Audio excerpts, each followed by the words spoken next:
好来，有乡亲啊，继续来看今年的疫情来爆发，有不少的民众因为疫情的影响，收入大大来减少，就想讲要来投资，看会当加减来赚一寡钱无？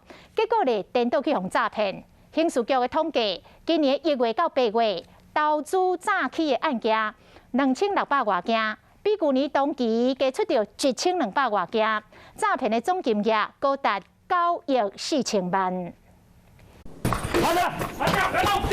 警方抓到司机，随冲入去机房，要来抓诈骗集团。因涉嫌伫网络顶推荐无上市的股票，然后鼓励被害人投入资金，不过这根本都是诈骗。 诈骗集团抓到司机受到疫情影响，有的人有钱无法度开，有的人失业想要赚大钱。刑事局统计，今年1月到8月投资诈欺案件就2612件，和去年同期1397件相比，增加1215件，成功率有86.97%，诈骗总金额9亿4千万。 因为疫情的关系哈，所以大家那个网络的粘着度是比较高一点。大部分的民众都是透过LINE 或者是脸书的一些粉丝专页去看到。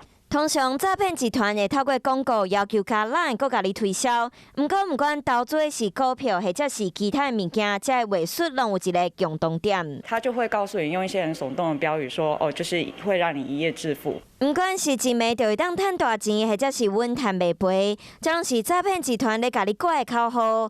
警方提醒，投资一定要找正当的管道，嘛要事先做好市场的研究。